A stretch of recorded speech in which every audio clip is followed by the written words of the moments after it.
나이 들어 절대 하지 말아야 할 2가지 후회 없는 노년을 위한 인생 선배의 조언. 여러분, 안녕하세요. 우리는 매일 수많은 선택의 순간을 마주합니다. 아침에 눈을 뜨는 순간부터 밤에 잠들기 전까지 크고 작은 결정들을 내리며 살아갑니다. 그런데 말입니다. 여기서 A를 선택하든 B를 선택하든 완벽한 선택이란 존재하지 않습니다. 결과가 좋으면 후회가 작고 결과가 좋지 않으면 그 선택을 원망하며 깊은 후회에 빠지게 됩니다. 사람이라면 누구나 후회를 합니다. 이것은 지극히 당연한 일입니다. 결과를 미리 알 수 있다면 얼마나 좋겠습니까? 하지만 모든 것은 지나고 나서야 비로소 깨닫게 됩니다. 아, 그때 이렇게 할 걸. 진작 저렇게 했더라면. 바로 이렇기 때문에 후회가 남는 것입니다. 세상에 완벽한 인생을 사는 사람은 없습니다. 죽는 순간까지 누구나 크고 작은 후회를 안고 살아갑니다. 그렇다고 해서 잘못 산 것은 절대 아닙니다. 우리가 할 수 있는 최선은 무엇일까요? 바로 후회를 최소화하는 것입니다. 사람들은 대부분 죽지 않을 것처럼 생활합니다. 매일 똑같은 일상을 반복하며 나중에 해도 되지 하고 미룹니다. 그러다가 어느 날 갑자기 죽음을 앞두게 되었을 때 그제야 거대한 후회의 파도가 밀려온다고 합니다. 하지만 그때는 이미 늦습니다. 손 쓸 수 있는 시간이 없습니다. 그렇기 때문에 우리는 지금부터라도 고민해야 합니다. 어떻게 하면 후회를 덜하는 인생을 살 수 있을까? 어떻게 하면 죽는 순간에 그래도 나는 잘 살았어라고 말할 수 있을까? 그 해답을 찾는 가장 좋은 방법이 있습니다. 바로 우리보다 오래 산 인생 선배들의 이야기에 귀를 기울이는 것입니다. 직접 겪어보기 전까지 우리는 어떤 일이 후회를 남길지 잘 모릅니다. 상황이 닥쳐야 비로소 깨닫게 됩니다. 하지만 우리보다 먼저 인생을 걸어간 분들은 그 모든 과정을 이미 경험했습니다. 희로애락을 다 겪어보셨습니다. 그분들의 진솔한 이야기는 우리가 더 나은 삶을 살아갈 수 있는 소중한 나침반이 되어줍니다. 그렇다면 70대, 80대 인생의 황혼기를 맞이한 선배들은 후배들에게 어떤 조언을 해주실까요? 오늘은 나이 들어 모르면 반드시 후회하는 2가지에 대해 깊이 있게 알아보겠습니다. 첫 번째, 오직 일만 하며 사는 삶. 첫 번째로 많은 어르신들이 후회하시는 것. 그것은 바로 너무 일만 하며 살았다는 것입니다. 앞서 말씀드렸듯이 대부분의 사람들은 죽지 않을 것처럼 생각하며 살아갑니다. 그래서 매일매일 하던 일만 반복하는 경향이 있습니다. 월요일이 오면 출근하고 금요일이 되면 이번 주도 지나갔네 하며 안도합니다. 그리고 다시 월요일이 옵니다. 이런 패턴이 10년, 20년, 30년 계속됩니다. 하고 싶은 게 있어? 나중에 하면 되지. 여행 가고 싶어? 은퇴하고 천천히 가면 돼. 취미생활? 시간 나면 그때 해도 늦지 않아. 정말 그럴까요? 아닙니다. 시간은 우리를 기다려주지 않습니다. 나중에라는 말은 영원히 오지 않을 수도 있습니다. 미루고 또 미루다 보면 결국 하고 싶었던 일들을 할 수 없는 몸 상태가 되어버립니다. 다리가 불편해집니다. 허리가 아파옵니다. 눈이 침침해집니다. 아, 그때 했어야 했는데. 그때는 이미 늦습니다. 특히나 많은 분들이 이렇게 말씀하십니다. 돈. 그것만 생각하며 죽어라 일만 했습니다. 지금 생각하니 정말 바보 같았어요. 물론 어느 정도 절약하며 사는 것은 좋습니다.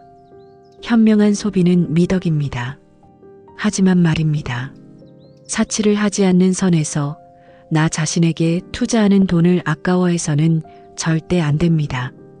하고 싶은 것, 먹고 싶은 것, 가고 싶은 곳, 이런 것들에 쓰는 돈은 낭비가 아닙니다. 그것은 투자입니다. 나 자신의 행복에 대한 투자입니다. 조금은 이기적인 삶. 그것이 오히려 나를 발전시키고 진정으로 행복하게 만들어줍니다. 제가 아는 한 할머니가 계십니다. 올해 75세이신데 정말 행복하게 사시는 분입니다. 그분은 이렇게 말씀하셨습니다. 가고 싶은 곳이 있으면 그날 바로 갑니다. 먹고 싶은 게 생기면 주저하지 않고 먹습니다. 하고 싶은 일이 생기면 내일이 아니라 오늘 바로 시작합니다. 어떤 분들은 이렇게 사십니다. 1,000원만 더 내면 훨씬 맛있는 걸 먹을 수 있는데 그래도 1,000원이 아깝네. 그래서 1,000원을 아끼고 맛없는 음식을 드십니다. 이것도 아껴야지, 저것도 아껴야지. 물론 이것이 잘못됐다는 말은 아닙니다. 절약은 중요합니다. 하지만 가끔은, 정말 가끔은요, 나 자신을 위해 돈을 쓸 줄 알아야 합니다. 그것이 행복한 삶을 살아가는데 정말 큰 도움이 됩니다. 그리고 여기서 더 중요한 질문을 던져야 합니다. 지금 내가 살고 있는 이 삶이 정말 내가 원하는 삶인가? 아니면 남들이 원하는 삶을 사는 건 아닌가? 이것은 임종을 앞둔 많은 분들이 후회하는 것 중 하나입니다. 남들이 어떻게 볼까? 이 생각 때문에 평생 눈치만 보며 살았다는 겁니다. 사람들이 나를 이상하게 보면 어떡하지? 나이값 못한다고 욕하면 어떡하지? 뒤에서 흉보는 소리 들으면 어떡하지? 하지만 여기서 여러분이 꼭 알아야 할 중요한 진실이 있습니다. 다른 사람들은 생각보다 남에게 관심이 없습니다. 솔직히 말씀드리면 여러분이 무엇을 하든 크게 신경 쓰지 않습니다. 각자 자기 인생 사는 것만으로도 바쁩니다. 혹시 뒤에서 욕을 한다고요? 그게 뭐 어떻습니까? 그것보다 내가 후회 없는 삶을 사는 것이 100배, 1000배 더 중요합니다. 죽을 때 그래도 나는 내 인생을 살았어라고 말할 수 있는 것이 중요합니다. 남들이 뭐라고 하든 나는 내가 하고 싶은 걸 다 해봤어. 이게 진짜 성공한 인생입니다. 그러니 주변의 시선에 신경 쓰지 마십시오. 오로지 나 자신을 위해 내 기준을 잃지 말고 살아가는 습관을 만드시기 바랍니다. 두 번째, 고독을 두려워하는 삶. 두 번째 조언은 바로 고독을 받아들이고 즐기는 것입니다. 또 그 얘기야? 하시는 분들도 계실 겁니다. 맞습니다. 이 말은 정말 귀에 못이 박히도록 들으셨을 겁니다. 하지만 아직도 이것을 진정으로 실천하시는 분들은 많지 않습니다. 왜 그럴까요? 혼자 남게 되면 자연스럽게 외롭고 쓸쓸한 감정이 밀려오기 때문입니다. 특히 나이가 들수록 더 심해집니다. 배우자가 먼저 떠나고 친구들도 하나둘 떠나고 자식들은 자식들대로 바쁘고 그러면 결국 혼자 남게 됩니다. 이때 많은 분들이 외로움에 무너집니다. 하지만 먼저 이 감정을 받아들여야 합니다. 외롭고 쓸쓸한 감정을 억지로 밝게 만들 필요는 없습니다. 나는 외롭지 않아. 나는 괜찮아. 이렇게 자기 자신을 속일 필요가 없다는 겁니다. 일단 나에게 느껴지는 감정을 솔직하게 있는 그대로 받아들이십시오. 그래, 나는 지금 외롭구나. 쓸쓸하구나. 이렇게 인정하는 것부터가 시작입니다. 그 다음이 중요합니다. 이러한 고독과 잘 지내는 방법을 하나씩 터득해야 합니다. 그렇다면 어떻게 해야 할까요? 혼자가 되었을 때 외롭고 쓸쓸한 감정에서 벗어나 고독과 친구가 되어 덜 후회하는 인생을 보낼 수 있을까요? 지금부터 구체적인 방법들을 알려드리겠습니다. 고독을 이기는 첫 번째 방법, 독서. 고독이라는 단어를 들으면 무엇이 떠오르십니까? 외롭다, 불안하다, 무섭다, 싫다. 대부분 부정적인 이미지가 먼저 떠오릅니다. 고독에 대한 이미지가 그다지 좋지 않은 것이 현실입니다. 특히 최근 몇 년 동안은 더 심해졌습니다. 코로나 팬데믹의 영향으로 사람들이 집에서 혼자 시간을 보내는 일이 많아지면서 마음속으로 고독감을 괴물처럼 키워버린 경우가 정말 많습니다. 하지만 말입니다. 고독이 괴물처럼 변하는 것이야말로 진짜 비상사태입니다. 왜냐하면요.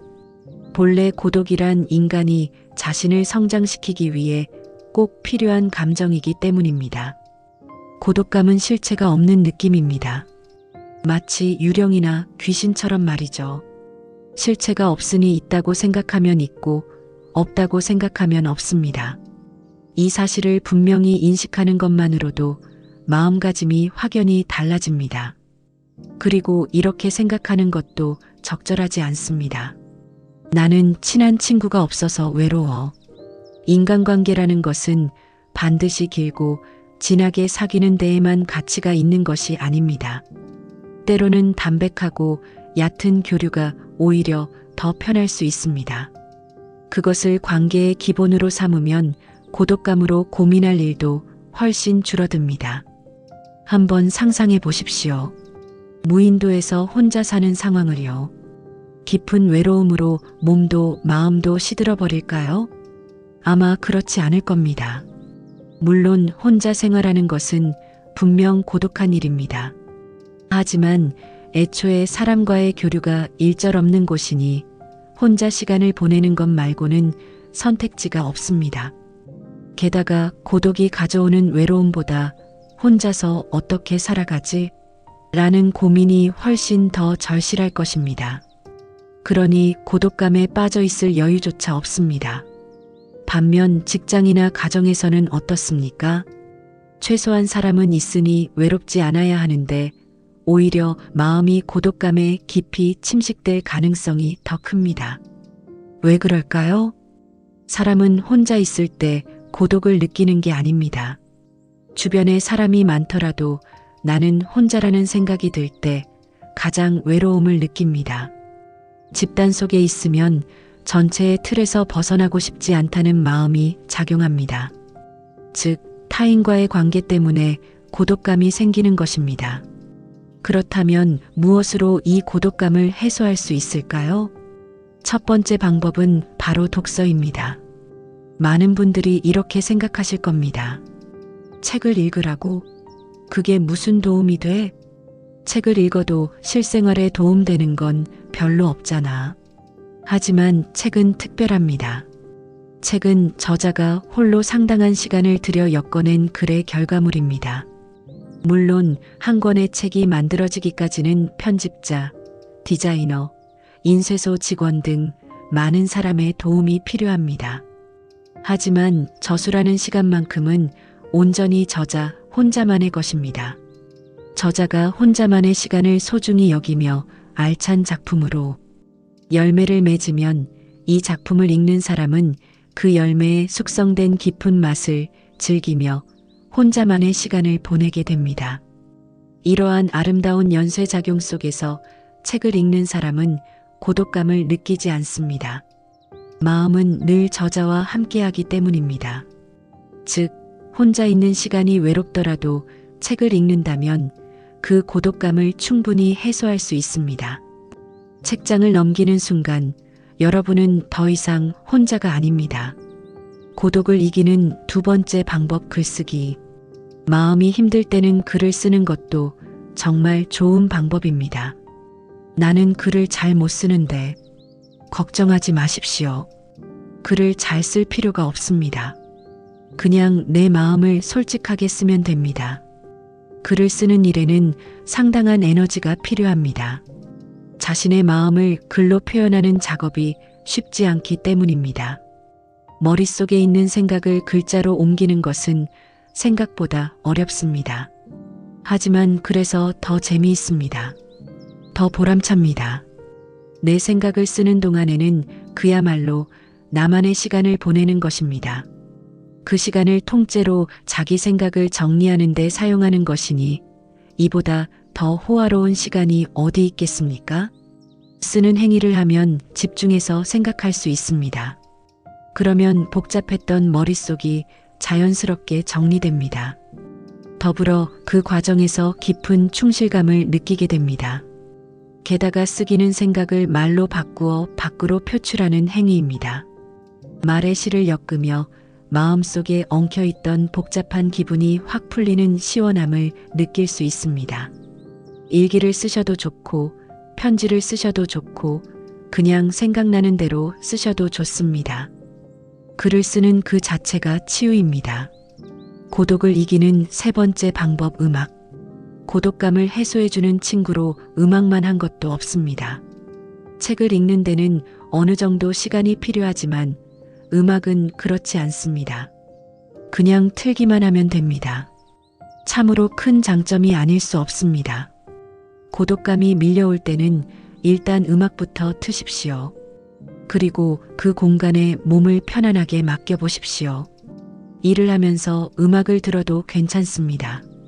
멜로디를 배경으로 삼은 상황만으로도 외로운 마음에 큰 위로가 됩니다. 리듬에 몸을 맡기다 보면 멜로디가 자연스럽게 마음속으로 스며듭니다. 리듬과 멜로디가 하나가 되어 나를 따뜻하게 감싸줍니다. 어떤 분은 특별한 방법을 쓰신다고 합니다. 외로울 때면 특정 곡을 정해놓고 그것을 12주 동안 200번 정도 반복해서 듣는다고 합니다. 이른바 한 곡 무한 반복 방식입니다. 그 음악을 듣는 동안에는 고독감이 완전히 차단됩니다. 결국에는 고독감이 자연스럽게 흩어집니다. 클래식이든 트로트든 재즈든 팝송이든 상관없습니다. 내 마음을 위로해주는 음악이라면 그것으로 충분합니다. 고독을 이기는 네 번째 방법 운동과 산책. 우리는 스마트폰을 비롯한 디지털 기기를 지나치게 사용합니다. 그 탓에 심신이 더욱 피폐해졌다고 해도 과언이 아닙니다. 특히 집에만 있는 생활은 이런 경향을 더욱 심화시킵니다. 몇 년 전 인스타 브레인이라는 책이 출간되었습니다. 저자인 스웨덴 정신과 의사 안데르스 한센 박사에 따르면 하루 2시간 이상의 스마트폰 사용은 우울증의 위험성을 크게 높인다고 합니다. 그런데 현대인은 하루 평균 4시간 동안 스마트폰을 사용한다고 합니다. 스마트폰으로 방대한 정보가 끊임없이 흡수되면 뇌의 정보 처리 기능이 이를 따라가지 못해서 뇌의 과부하가 걸립니다. 그럼 어떻게 해야 에너지를 순환시키고 뇌의 과부하를 풀어줄 수 있을까요? 답은 단순합니다. 운동입니다. 인류는 500만 년에 이르는 긴 시간 동안 계속 몸을 움직이며 생활해 왔습니다. 몸을 움직이지 않아도 생활이 가능해진 것은 길어봐야 최근 100년 정도입니다. 긴 역사에 비추어 보면 눈 깜짝할 정도로 짧은 기간입니다. 인류가 몸을 움직이지 않는 생활에 완전히 익숙해지려면 아득한 시간이 필요합니다. 돌려 말하면 인간은 몸을 움직여야 한다는 것입니다. 운동하지 않고서는 몸과 마음을 건강하게 유지할 수 없습니다. 몸을 움직이는 가장 손쉬운 방법은 산책입니다. 게다가 산책을 하면 사계절의 변화와 아름다운 풍경을 느끼고 바람과 공기를 만끽하며 거리를 오가는 사람들과 자연스럽게 시선을 맞추면서 기분을 전환할 수 있습니다. 어떤 분은 매일 1시간 정도 반려견과 함께 산책한다고 합니다. 오늘은 쉴까? 하다가도 산책을 나서면 집으로 돌아오는 길에 늘 이렇게 생각한다고 합니다. 다녀오길 정말 잘했네. 기분 전환도 되고 좋구나. 그런 의미에서 보면 산책을 위해 강아지를 키우는 것도 좋은 방법입니다. 무엇보다 반려동물을 키우는 것 자체가 고독감을 줄여주는 엄청난 효과가 있습니다. 개를 데리고 산책하다 보면 같은 반려견을 키우는 사람들과 자연스럽게 이야기를 나누게 됩니다. 그렇게 가볍게 대화를 나누다 보면 전혀 고독하지 않습니다. 반려동물은 고독한 노년의 삶에 행복의 원천이 되어줍니다. 곁에 있어주는 것만으로도 고독을 느낄 일이 없습니다. 고독을 이기는 5번째 방법 몸을 따뜻하게. 고독감은 마음을 위축시킵니다. 그 외로움이 전신으로 퍼지면서 몸도 자연스럽게 굳어집니다. 그래서 종종 수족 냉증이 생기기도 합니다. 반대로 말하면 몸을 따뜻하게 하면 마음까지 포근해집니다. 이를 실천하는 방법에는 여러 가지가 있습니다. 지압이나 마사지가 좋은 처방이 될 것입니다. 또한 몸을 따뜻하게 한다는 의미에서 목욕이나 사우나를 하는 것도 정말 훌륭한 힐링 방법입니다. 마음이 외로우면 몸이 외롭고 몸이 외로우면 마음이 외로운 악순환. 이 고리를 어딘가에서 한 번은 끊어줘야 합니다.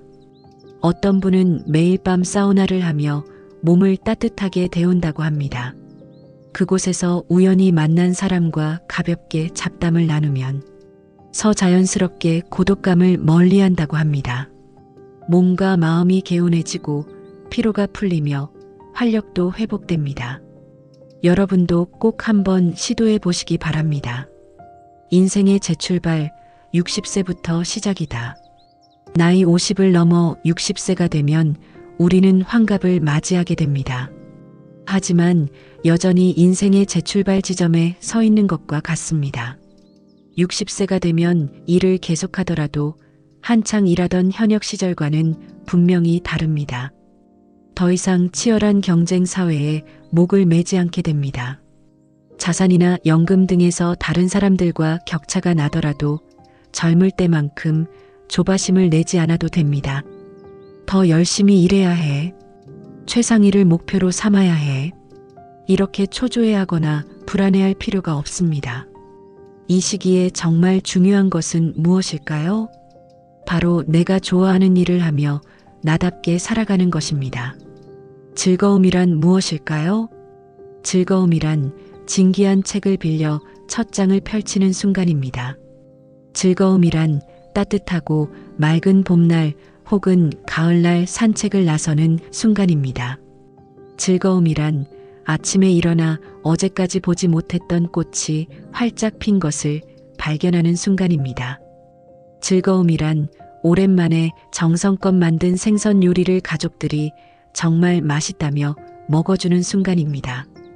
즐거움이란 마음을 터놓을 수 있는 친구와 웃으며 수다를 떠는 순간입니다. 즐거움이란 좋아하는 붓을 꺼내 물에 적신 후 한지 위에 첫 획을 그어보는 순간입니다. 이런 식으로 일상 속에 작은 즐거움을 하나하나 세며 살 수 있다면 중년 이후의 하루하루를 정말 알차게 보낼 수 있을 것입니다. 은퇴 후의 고독감, 어떻게 극복할 것인가? 은퇴를 하면서 할 일이 없어지면 다시 고독감이 고개를 들기 시작합니다. 특히 평생 일만 해온 사람이라면 더욱 심각합니다.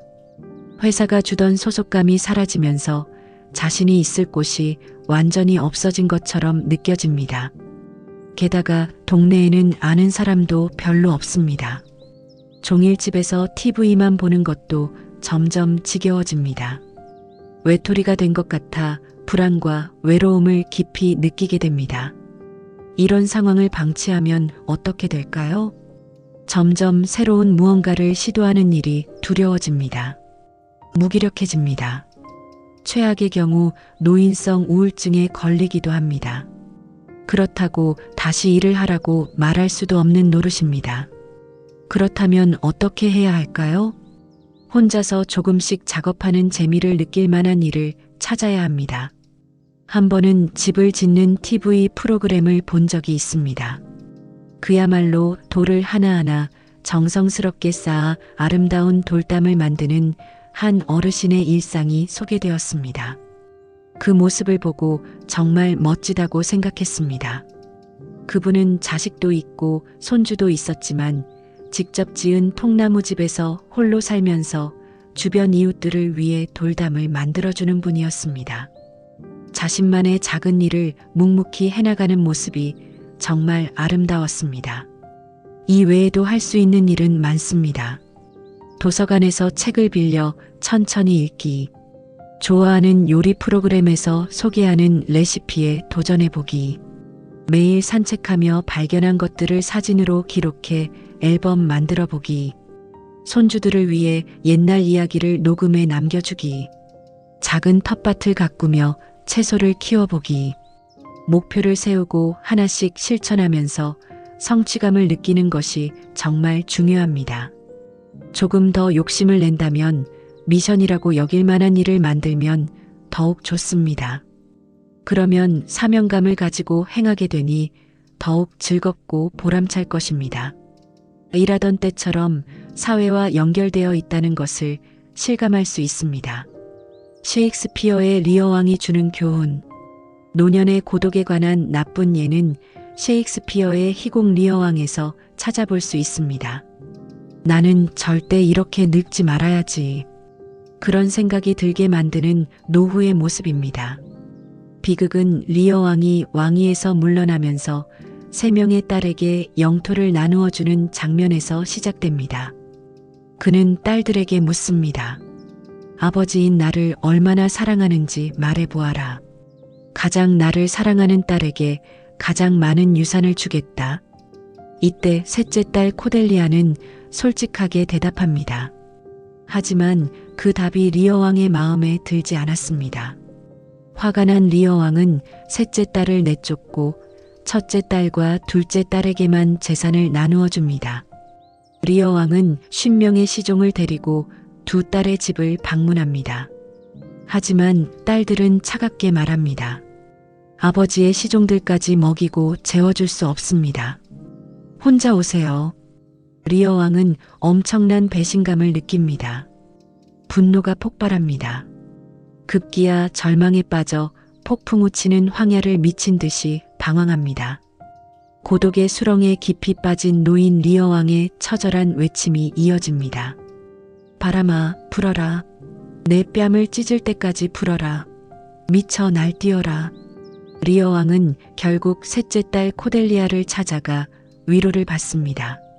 하지만 결국 이놈도 저놈도 살인자다. 모반을 꾀한 놈들이다. 외치며 비참하게 숨을 거둡니다. 좋다고 해야 할지 나쁘다고 해야 할지 리어 왕은 마지막 순간까지 기운이 넘쳤습니다. 미쳐 날뛰는 리어 왕을 보는 것이 재미있을지는 몰라도 실제로 이런 노인이 가까이 있다면 정말 큰일입니다. 왜냐하면 스스로 고독을 자초하고 있기 때문입니다.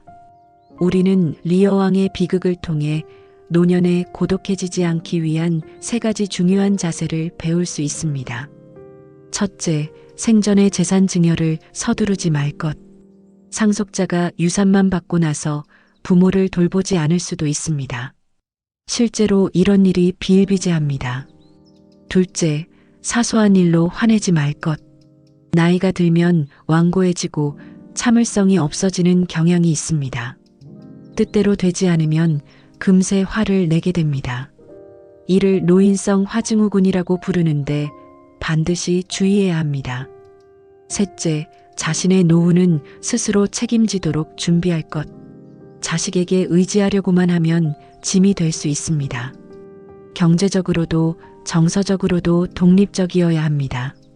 극중 리어 왕의 모습을 반면교사로 삼아 우리는 더 나은 노후를 준비해야 합니다. 마무리. 오늘 우리는 단독자라는 책과 함께 기꺼이 고독을 만끽하는 법에 대해 깊이 있게 살펴보았습니다. 혼자만의 시간을 통해 오직 나 하나로 충분하다는 삶의 지혜를 얻으셨기를 바랍니다. 다시 한번 정리하겠습니다. 오늘 우리가 배운 나이 들어 덜 후회하기 위한 2가지. 첫째, 너무 일만 하며 살지 않는 것입니다. 돈만 벌기 위해 평생을 허비하지 마십시오. 하고 싶은 것이 있으면 지금 하십시오. 가고 싶은 곳이 있으면 지금 가십시오. 먹고 싶은 것이 있으면 지금 드십시오. 나중에라는 말은 영원히 오지 않을 수도 있습니다. 그리고 남들의 시선을 의식하지 마십시오. 내 인생은 나의 것입니다. 내가 원하는 대로 사는 것이 진정한 성공입니다. 둘째, 고독을 받아들이고 즐기는 연습을 하는 것입니다. 고독은 두려운 것이 아닙니다. 오히려 나를 성장시키는 소중한 시간입니다. 독서로, 글쓰기로, 음악으로, 산책으로, 그리고 따뜻한 온기로 고독감에서 벗어나 혼자만의 행복한 시간을 가지십시오. 혼자서도 충분히 행복할 수 있다는 것을 깨닫는 순간 여러분은 진정한 자유를 얻게 될 것입니다. 나이가 들수록 주변 사람들은 하나둘 떠나갑니다. 이것은 자연스러운 일입니다. 슬프지만 받아들여야 합니다. 하지만 그렇다고 해서 외로워할 필요는 없습니다. 혼자 있는 시간을 즐길 줄 안다면 그 시간은 고독이 아니라 자유가 됩니다. 진정으로 고독을 즐길 줄 아는 사람, 그런 사람이야말로 가장 강한 사람입니다. 그런 사람이야말로 가장 행복한 사람입니다. 여러분 모두가 그런 사람이 되시기를 진심으로 바랍니다. 후회 없는 노년, 평안한 노년, 행복한 노년, 그런 삶을 사시기를 응원합니다. 나이가 든다는 것은 끝이 아닙니다. 오히려 새로운 시작입니다. 이제껏 하지 못했던 것들을 할 수 있는 자유의 시간입니다. 그 시간을 두려워하지 마십시오. 그 시간을 외로워하지 마십시오. 그 시간을 즐기십시오. 여러분의 인생에서 가장 아름다운 계절은 지금부터입니다. 봄에 꽃이 피듯, 여름에 열매가 익듯, 가을에 단풍이 물들듯, 인생의 가을과 겨울도 그만큼 아름다울 수 있습니다. 아니, 어쩌면 더 아름다울 수 있습니다. 왜냐하면 이제는 아십니다. 무엇이 중요한지, 무엇이 진짜인지, 무엇이 행복인지, 그 지혜를 가지고 살아가는 노년이야말로 진정으로 풍요로운 시간입니다. 오늘 이 영상이 여러분의 삶에 작은 변화를 가져오기를 바랍니다. 오늘 이 메시지가 여러분의 마음에 작은 위로가 되기를 바랍니다. 그리고 무엇보다 여러분 모두가 후회 없는 아름다운 인생을 사시기를 진심으로 기원합니다. 이상으로 오늘의 영상을 마치겠습니다. 우리 모든 구독자 여러분의 건강하고 행복한 여생을 진심으로 응원합니다. 다음에 더 좋은 내용으로 찾아뵙겠습니다. 끝까지 시청해 주셔서 정말 감사합니다. 여러분, 오늘도 행복하세요. 감사합니다.